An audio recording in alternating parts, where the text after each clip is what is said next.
ஜெபித்துக் கொள்ளுகிறேன். கர்த்தருடைய வார்த்தைக்கு நேராய் நாம் கடந்து செல்லுவோம்.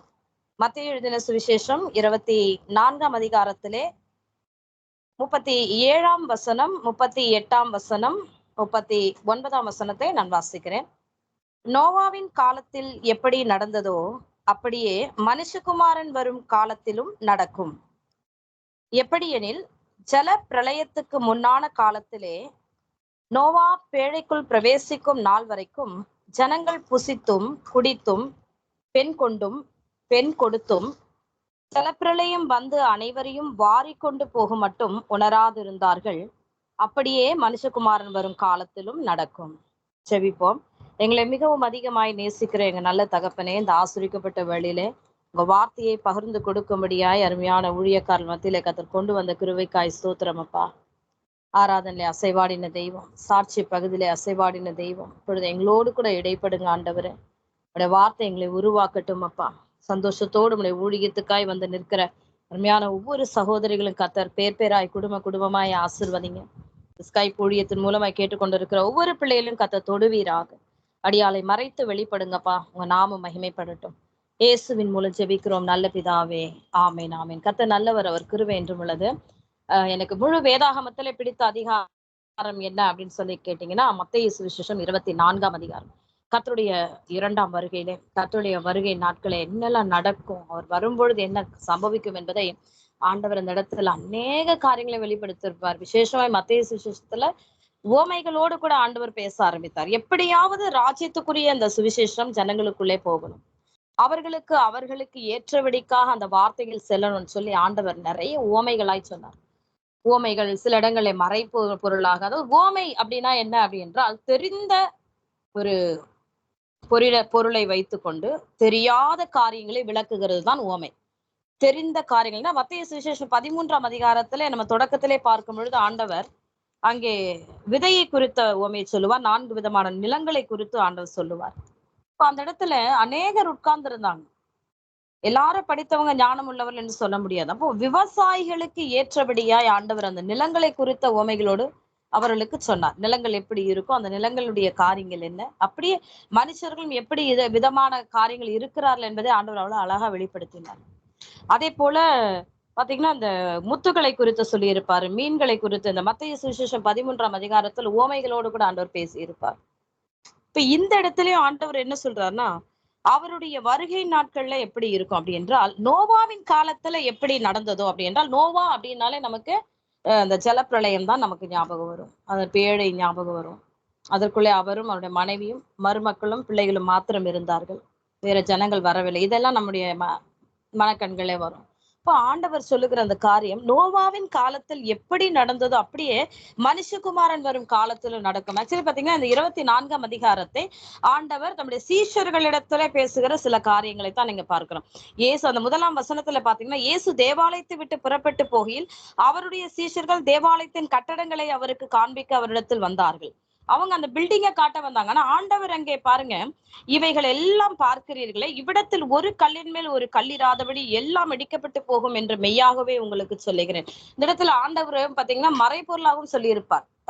தன்னை அவர்கள் எருசலேமில் இருக்க ஜனங்கள் என்ன பண்ணுவாங்க, அடிப்பாங்க, அதுக்கப்புறம் மரணத்துக்குள்ளாக மறுபடியும் 3ஆம் நாள் நான் உயிரோடு கூட எழுந்திருப்பேன். ஆண்டவர் அதையும் வெளிப்படுத்துகிறது. அது மட்டுமல்ல, இப்ப சீஷர்கள் காட்டுகிற ஒரு காரியம்னா, ஆலயத்தை அந்த தேவாலயத்தை காட்டி ஆண்டவரிடத்துல சொல்றாங்க, இந்த தேவாலயத்தினுடைய அந்த கட்டடங்களை பார்க்கும்படிக்கு சொல்றாங்க. ஆனா ஆண்டவர் அவர்களிடத்துல சொல்லுகிறார், இந்த ஆலயமே, இந்த தேவாலயமே இடிந்தாலும் நான் கட்டி எழுப்பேன் அப்படின்னு சொல்றாரு. ஆனா பாத்தீங்கன்னா 3ஆம் வசனத்துல இயேசு கிறிஸ்து என்ன சொல்ல வருகிறார் என்பதை சீஷர்கள் அறிந்து கொண்டார்கள். எப்படின்னு கேட்டீங்கன்னா, பின்பு அவர் ஒலிவ மலையின் மேல் உட்கார்ந்திருக்கையில் சீஷர்கள் அவரிடத்தில் தனித்து வந்து, இவைகள் எப்பொழுது சம்பவிக்கும், உம்முடைய வருகைக்கும் உலகத்தின் முடிவுக்கும் அடையாளம் என்ன, எங்களுக்கு சொல்ல வேண்டும் என்றார்கள். அப்போ ஆண்டவர் என்ன சொல்ல வருகிறார் என்பதை இந்த இடத்துலதான் அவங்க புரிந்தவர்களாக சில காரியங்களே ஆண்டவரிடத்துல கேட்கிறாங்க. ஆண்டவரே, வருகை நாட்கள் என்ன நடக்கும், இந்த உலகத்தினுடைய முடிவுக்கு அடையாளம் என்ன அப்படின்னு சொல்லி கேட்கும் பொழுது நிறைய காரியங்களை கத்த சொல்லி கொண்டு வருகிறார். பிரியமானவர்களே, கடந்த நாட்களே நான் பார்க்கிற ஸ்கைப் ஊழியத்துல உண்மையாகவே அநேக நேரம்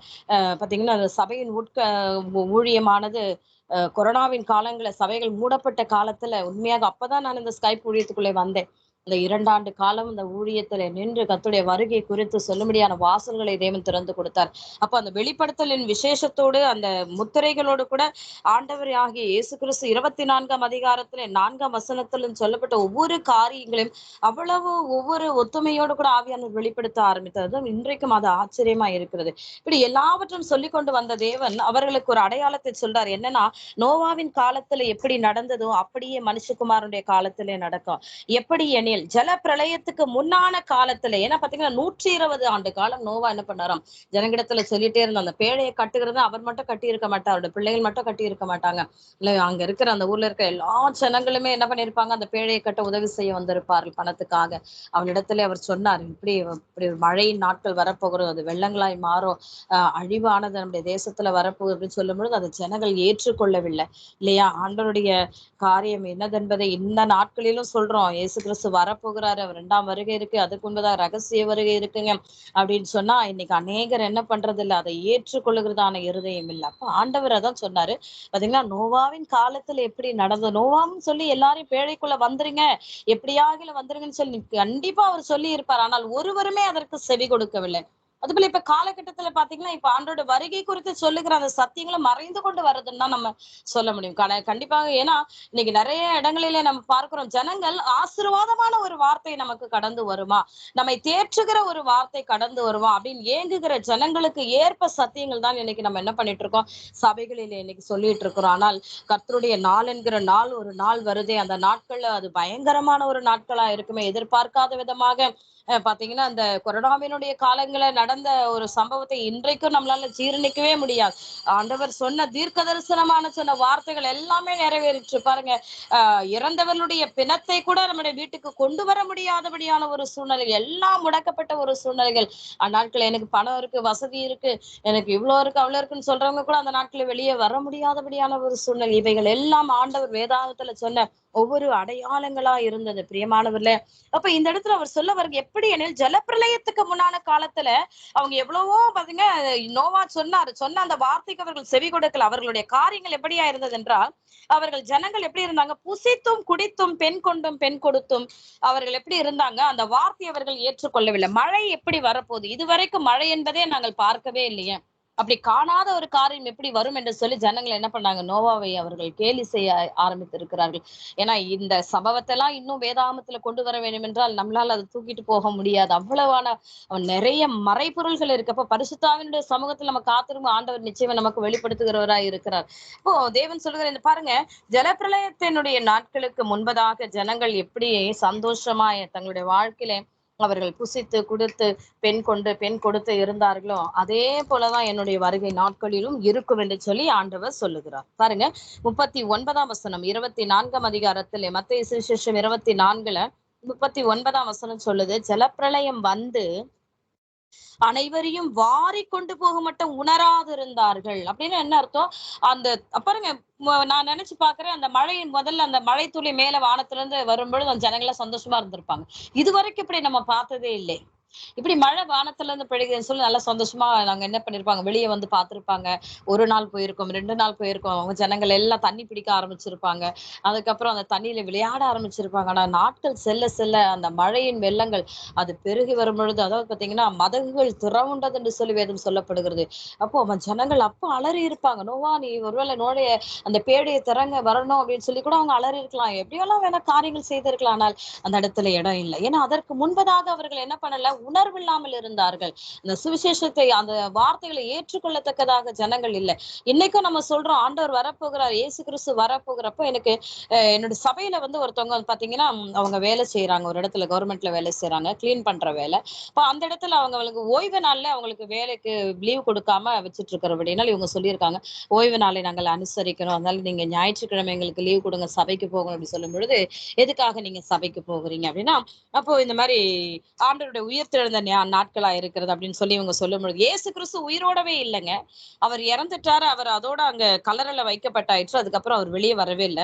மரியாள் தான் இன்னைக்கு பரலோகத்துல இருக்காங்க. நீங்க மரியாள தான் நீங்க கும்பிடணும்னு சொல்லி அவங்க வேற விதமான ஒரு சுவிசேஷத்தை சொல்ல ஆரம்பித்தார்கள். அப்ப இன்ன வரைக்கும் கூட இயேசு கிறிஸ்துவின் உயிர்த்தெழுதலையே அவர்கள் என்ன பண்ணல, ஒரு சிலர் ஏற்றுக்கொள்ளவில்லை. யூதர்கள் தான் இப்படி இருக்காங்க இருதயத்துல கடினமா என்று பார்த்தால், இன்னைக்கு அநேகரும் இந்த சூழ்நிலைகள்ல தான் இருக்காங்க. அப்போ நிச்சயமாய் அவர் வரப்போகிறார். அல்லேலூயா. மத்தேயு 25ஆம் அதிகாரத்துல 10 கன்னிகைகளோடு கூட ஆண்டவர் ஒப்பிட்டு சொல்லுகிறார். மனுஷகுமாரன் வரும் நாளையாவது நாழிகையாவது நீங்கள் அறியாதிருக்கிறபடினாலே விழித்திருங்கள். அவர் எப்ப வருவார்ன்னு சொல்ல நமக்கு தெரியாது. இன்னைக்கு ஆண்டவர் நமக்கு கொடுத்ததான அந்த வரங்கள், ஆண்டவர் கொடுத்ததான அந்த அழைப்பு, தேவன் நம்மை கொடுத்து நம்மை நம்பி கொடுத்த அந்த காரியங்கள் எல்லாவற்றுமே இன்னைக்கு நம்ம எப்படி இருக்கிறோம் அப்படின்னு நினைக்கும் பொழுது, இன்னும் நம்ம ஆயத்தமாகவே இல்லை. அந்த புத்தியுள்ள அந்த 5 கன்னிகைகளுக்கும், புத்தி இல்லாத அந்த 5 கன்னிகைகளுக்கும் நிறைய வித்தியாசங்களை ஆண்டவர் அந்த இடத்துல மறைபொருளாய் அவர் வைத்திருக்கிறார். அப்போ நோவாவினுடைய நாட்கள்ல எப்படி நடந்தது? ஜலப்பிரளயம் வந்து வாரிக்கொண்டு போக மட்டும் எப்படி இருந்தார்கள்? அவர்கள் உணர்வில்லாது இருந்தார்கள். அப்போ பாத்தீங்கன்னா ஒரு காரியம் நடந்தது. கொரோனாவினுடைய நாட்கள்ல சபைகள் எல்லாம் மூடப்பட்ட உடனே ஜனங்கள் எல்லாம் வீட்டுல ஜெபிக்க ஆரம்பிச்சாங்க. அப்ப டிவில போடுற அந்த காரியங்களை பார்த்து அவங்களும் என்ன பண்ணாங்க, அனுதினமும் நாங்க ஜெபிக்கிறோம். மோகன் சேயா வந்து இந்த மாதிரி ஜெபம் போடுறாங்க. இப்படி ஜெபிக்காதவர்கள் எல்லாம் ஜெபிக்க ஆரம்பித்தாங்க. அதுக்கப்புறம் பாத்தீங்கன்னா அந்த காலங்கள் கடந்து போன உடனே மறுபடியும் அவர்களுடைய பழைய ஜீவியத்துக்குள்ளேயே அவர்கள் வந்துட்டாங்க. ஜெபம் இல்ல, பழையபடிக்கு ஆலயத்துக்கு வருகிறதுக்கு முடியல.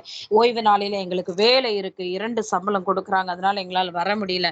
அந்த வேலையை விட்டா வேறு வேலையே இல்லை அப்படி இன்னைக்கு நிறைய நம்ம பார்க்கிறோம். ஓய்வு நாளை கூட அனுசரிக்க முடியாத அநேக ஜனங்கள் இருக்கிறார்கள். அப்ப இதெல்லாம் எதற்கு காரணமா இருக்குது என்றால், நோவாவினுடைய நாட்கள் அந்த ஜலப்பிரளயம் வந்து அனைவரும் வாரி கொண்டு போக மட்டும் உணர்வில்லாமல் இருந்தார்களாம். ஒருவேளை அந்த அசட்டையான காரியங்கள் இன்னைக்கு இருக்குமானால் எந்த நாழிகளே அவர் வருவார் என்று சொல்ல முடியாது. கர்த்தர் வரும் நாளை நமக்கு தெரியாததுனால நம்ம எவ்வளவாய் ஆயத்தமா இருக்க வேண்டும். பிரியமானவர்களே, ஆண்டவர் அங்கே சொல்லுகிறார், நீங்கள் ஆயத்தமா இருங்க. அப்போ மனுஷகுமாருடைய வருகை நாட்கள் அது இருக்கும். அது 40ஆம் வசனத்தில் சொல்றார், 2 பேர் வயலில் இருப்பார்கள், ஒருவன் ஏற்றுக்கொள்ளப்படுவான், ஒருவன் கைவிடப்படுவான். 2 ஸ்திரீகள் இயந்திரம் மறைத்துக் கொண்டிருப்பார்கள், ஒருத்தி ஏற்றுக்கொள்ளப்படுவாள், ஒருத்தி கைவிடப்படுவாள். உங்கள் ஆண்டவர் இன்ன நாழிகையிலே வருவார் என்று நீங்கள் அறியாத இருக்கிறபடினால் என்ன பண்ணுங்க, விழித்திருங்கள். இப்ப இன்னைக்கு எல்லாரும் அப்ப நாங்க வேலைக்கு போகக்கூடாதா? வீட்டு வேலை செய்யக்கூடாதா? ஒருவேளை நாங்கள் வேலைக்கு அலுவலாய் வேலை போகக்கூடாதா? எங்களுக்கு பணம் இல்லைன்னா நாங்க எப்படி இருப்போம்? அப்படின்னு கேட்கறாங்க. ஆண்டவர் அப்படி சொல்ல வரல. விழித்திருங்கள். அனுதினமும் தேவனுடைய சமூகத்துல காத்திருங்க. கர்த்தருடைய நாள் வருகிறது என்பதை அறிந்து நம்முடைய ஜீவியத்துல ஆண்டவர் கொடுத்த நமக்கு எல்லா காரியங்களும் நம்ம கொஞ்சத்திலே ஆண்டவர் அதைத்தான் கேட்கிறார். கொஞ்சத்திலே உண்மையுள்ளவனை அநேகத்தின் மேல அதிகாரியாக வைப்பேன் என்று சொல்லுகிறார். அப்போ அந்த உணர்வில்லாதபடிக்கு நம்ம இருக்கக்கூடாது. நிச்சயமாய் ஆண்டவராகிய இயேசு கிறிஸ்து வரப்போகிறார் அப்படின்னு சொல்லி நம்ம என்ன பண்றோம், காத்திருக்கிறவர்களா இருக்க வேண்டும். அதைத்தான் அவர் சொல்றார். ஆனா அன்று சொன்ன அடையாளத்தின்படி அவர்கள் எப்படி இருப்பாங்க, உணர்வில்லாதவர்களா இருப்பார்கள். எப்படி இருப்பாங்க, பெண் கொடுத்து புசித்து குடித்து. அப்படின்னா என்ன அர்த்தம்னா தங்களுடைய குடும்பங்களை காப்பாற்ற இன்னைக்கு அநேகர் இன்னைக்கு ஊழியத்துக்கு கூப்பிடுறோம், வர முடியல, வீட்டின் வேலைகள் சரியா இருக்கிறது, ஒருவேளை எங்களுக்கு ஆண்டவர் முழுமையான அந்த அழைப்பு கொடுக்கல, ஒருவேளை அப்படி செய்ய முடியலையா, நம்ம வீட்டிலேயே கூட முழங்கால் படியிட்டு இன்னைக்கு தேசங்களுக்காக நம்ம அதிகமாய் ஜெபிக்கலாம். அழிந்து போகிற எத்தனையோ ஆத்துமாக்கள் இருக்கிற ஆண்டவர் கண்டிப்பா நம்மை கணக்கு கேட்பார். இந்த நிமிஷத்துல இந்த நொடியில உன்னை அழைச்ச மகளே, உன்னைய கொண்டு அநேகரை மீட்கும் பொருளாக நான் மீட்கும்படிக்கு உன்னை அழைத்தேன். ஆனா இன்னும் நீயே விட்டு கொடுக்காதபடி இருக்கிற ஆண்டவர் நிச்சயமா ஒரு நாட்கள் வரும் பொழுது அவர் கேள்வி கேட்கிறவராய் இருக்கிறார். அல்லேலூயா. நம்ம இடத்துல கொடுத்தது எல்லாவற்றையும் அவர் கணக்கு கேட்கிறவராய் இருக்கிறார். ஆமென். 5 தாலந்தா இருந்தாலும், அது 2 தாலந்தா இருந்தாலும், 1 தாலந்தா இருந்தாலும் ஆண்டோடைய சமூகத்திலே நம்ம கணக்கு ஒப்புவிக்கிறவர்களாகவே இருக்க போகிறோம் பிரியமானவர்கள். அதனால அது அந்த நோவாவின் நாட்கள்ல ஜனங்கள் உணர்வில்லாமல் இருந்தார்கள். அது போல மனுஷ்குமார் நாட்கள் இருக்கும்னு அவர் சொல்லி இருக்கிறபடினால இந்த வார்த்தைகளை கேட்கிற அருமையான தேவனுடைய பிள்ளைகளே, இன்னைக்கு நம்ம தேசங்களை பார்க்கிறோம். நிறைய காரியங்கள் நடந்து கொண்டு இருக்கிறது. நாங்க சமாதானமா இருக்கிறோம் அப்படின்னு எந்த இடத்துலயுமே சொல்ல முடியாது. கர்த்தருடைய தீர்க்க தரிசனமான வார்த்தைகள் நிறைவேறி வருகிற காலங்களில் இருக்கிறபடினால நீங்களும் நானும் கர்த்தருடைய வருகைக்கென்று நம்ம என்ன பண்ண போறோம், ஆயத்தமா இருப்போம். அந்த நாட்களில இன்னும் அநேக ஜனங்கள் நம்மோடு கூட வரும்படியாக அநேகரை நாம் கூட்டிக் கொண்டு போகிற பிள்ளைகளாய் கூட நாம் மாறுகிறது அது நமக்கு நலமாய் இருக்கும். அல்லேலூயா. அவர் வரும்பொழுது பாத்தீங்கன்னா இன்னைக்கு இயேசு கிறிஸ்துவோட முதல் வருகை, அதாவது பாத்தீங்கன்னா அவர் குழந்தையா இந்த பூமியில அவர் பிறந்த பொழுது பரமசேனையும் அவரை என்ன பண்ணுச்சு, பாடி ஆராதித்து இருளில் இருக்கிற ஜனங்களுக்கு வெளிச்சத்தை கொண்டு வருகிற அந்த காரியங்கள் நடந்தது. அது வந்தாரு, தேவனாகிய கர்த்தர் வந்தார். 30 வயதுள்ளவராய் பாருங்க, அவருடைய தாய் தகப்பனுக்கு கீழ்ப்படிந்தவராய் இருந்தார். அடுத்தது 3000 ஆண்டு காலம் பிதாவினுடைய சித்தத்தை செய்யும்படிக்கு அவர் வந்து நமக்காகவே இந்த மனுக்குலத்துடைய பாவத்தை அவர் மீட்கும்போது அந்த பாவத்தை எல்லாம் ஏற்றுக்கொண்டு, மரணத்தை அவர் ஏற்றுக்கொண்டு நமக்கு ஜீவனை கொடுக்கும்படியாக அவர் எல்லாவற்றுமே கல்வாரி சிலுவிலே செய்து முடித்து அவர் பரமேறி போயிருக்கிறார். அப்போஸ்தலர் நடவடிக்கைகள் 1ஆம் அதிகாரத்துல ஆண்டவர் எடுத்துக்கொள்ளப்படும் பொழுது எல்லா சீஷர்களும் அப்படியே வானத்தை அண்ணாந்து பார்க்கிறார்கள். அப்போ அங்கே சொல்றாங்க, நீங்கள் ஏன் வானத்தை அண்ணாந்து பார்க்கிறீர்கள்? இவர் எப்படி இயேசுவானவர் பரலோகத்துக்கு எடுத்துக்கொள்ளப்பட்டாரோ அவர் அப்படியே திரும்ப வரப்போகிறார். அப்ப சொன்ன வார்த்தைகள் நிச்சயமாய் நிறைவேறும். அவர் வரப்போகிறார். அல்லேலூயா. அருமையான சகோதரிகளை இந்த இடத்துல இருக்கிற நீங்க அவ்வளவு உற்சாகமா இந்த ஊழியத்துக்காக வந்து ஜெபிக்கிறீர்கள். கர்த்தருடைய நாமத்தை மகிமைப்படுத்துறீங்க. கர்த்தருடைய வருகை நாட்கள் இருக்கிறது. அதை குறித்து ஒரு வார்த்தையாவது உங்களுடைய நேரங்களிலே நீங்க சொல்லும்படியா உங்க இடத்துல பட்சமாய் கேட்கிறேன்னா, பாருங்க இந்த 11ஆம் வசனத்துல பார்க்கும். அப்போஸ்தலர் நடவடிக்கைகள் 1:11 கலிலேயராகிய மனுஷரே, நீங்கள் ஏன் வானத்தை அண்ணாந்து பார்த்து நிற்கிறீர்கள்? உங்களிடத்திலிருந்து வானத்துக்கு எடுத்துக்கொள்ளப்பட்ட இந்த இயேசுவானவர் எப்படி உங்கள் கண்களுக்கு முன்பாக வானத்துக்கு எழுந்தருளி போனாரோ அப்படியே மறுபடியும் வருவார். அல்லேலூயா. அவர் வரப்போகிறார். அந்த காரியங்களுக்காகத்தான் இன்னைக்கு பாருங்க, இன்னைக்கு நம்ம பாக்குறோம் கடைசி காலங்களில் இருக்கிறபடினால இந்த சத்தியங்கள் எல்லாம் மாறி போச்சு. ஜனங்களிடத்து ஒருவே நம்ம கடினமாய் பேசினா அவங்க என்ன பண்றாங்க, சபைக்கு வர மாட்டாங்க. இதற்கு பயந்துட்டு நிறைய சத்தியங்கள் சொல்ல முடியும். பரிசுத்த ஆவியானவர் இருப்பாரானால் அங்கே பாவத்தையும் நீதியும் நியாயத்தீர்ப்பை குறித்து கண்டிப்பாய் அவர் கண்டித்து உணர்த்துகிற தேவனாய் இருக்கிறார். அல்லேலூயா. இந்த கண்டிப்பு அந்த பாவங்களை செய்கிற அந்த காரியங்களை விடுதலையாக்கும்படிக்கு. ஆமென். அல்லேலூயா. ஒரே தரம் அவரை நம்ம சிலுவையில் அவரை ஒப்பு கொடுத்தார்கள். மறுபடியும் மறுபடியும் அந்த பாவத்துக்கு உட்படும் பொழுது அந்த குமாரனை நம்ம சிலுவைக்குள்ள ஒப்பு கொடுக்கிற அந்த காரியங்கள் நடக்கிறது. அப்போ அவர் வரப்போகிற நாளை அறிந்து இன்னைக்கு அநேகரிடத்துல நம்ம சொல்லி ஆயத்தப்படுத்துகிற பிள்ளைகளாய் நம்ம இருப்போம். பிரியமானவர்களே, இந்த தருணத்தை கொடுத்த தேவனுக்கு நான் நன்றி செலுத்துகிறேன். அப்போ உண்மையாகவே அவர் வரப்போகிறார். அல்லேலூயா. அடையாளங்கள் எல்லாம் நடந்து கொண்டு வருகிறது. அதுல ஒன்றும் மாறவே இல்லை. இன்ன வரைக்கும் நம்ம பார்க்கிறோம் கடினமான ஒரு பாதையில தெரிந்து கொள்ளப்பட்டவர்களும் வஞ்சிக்கப்படுகிற காலங்களிலே இருக்கிறோம். சத்தியங்களை புரட்டுகிற நிறைய பேர் இன்னைக்கு வேதத்துல சொன்னது போல் அப்படியெல்லாம் எழும்பி இருக்கிறபடினால தெளிந்த நீருடைய போல பரிசுத்தத்தை பூரணப்படுத்தி கொண்டு கர்த்தருடைய வருகைக்கு நாம் ஆயத்தமாய் இருப்போம். இந்த நேரத்தை கொடுத்த அருமையான மஞ்சுளாமாக்காக நான் நன்றி செலுத்துகிறேன். கர்த்தர் தாமே அவர்களையும் இந்த ஊழியங்களையும் தொடர்ந்து ஆசீர்வதிப்பாராக. நாம் ஜெபிப்போம். பரிசுத்தமுள்ள எங்க நல்ல பிதாவே, உமக்கு நன்றி அப்பா. நன்றி ராஜா, நன்றி ராஜா. ஹல்லேலூயா. உமக்கு நன்றி அப்பா. இந்த நேரத்தை கொடுத்த நன்றி அப்பா. ஆண்டவரே, நீ பெரியவர் என்பதை விளங்க பண்ணி நீர் ஆண்டவரே உமக்கு ஸ்தோத்திரம் அப்பா. இந்த வருகை நாட்கள் இருக்கிறபடினால் தொடர்ந்து அப்பா நாங்களும் ஆண்டவருடைய வருகை நாட்கள் இருக்கிறதை அறிந்து ஆயத்தமா இருக்க இன்னும் அநேகரை ஆயத்தப்படுத்த கர்த்தாவே எங்களுக்கு கிருபை பாராட்டுங்க. தொடர்ந்து இணைப்பில் இருக்க ஒவ்வொருவரையும் பேராய் குடும்ப குடும்பமாய் ஆசீர்வதிங்கப்பா. உங்க நாமம் மகிமைப்படட்டும். இயேசுவின் மூலம் ஜெபிக்கிறோம் நல்ல பிதாவே. ஆமென். ஆமென். பிரைஸ் தி லார்ட் மா. கர்த்தர் ஆசீர்வதிப்பாராக. ஆமென். Amen. Amen. Thank you, sister. Thank you so much for your blessed sharing. கர்த்தர் கொடுத்த அருமையான வார்த்தைக்காக கர்த்தரை துதிக்கிறோம். Thank you sister. ஃபைனல் ப்ரேயர் பண்ணி நம்ம வைண்ட் அப் பண்ணலாம். நல்ல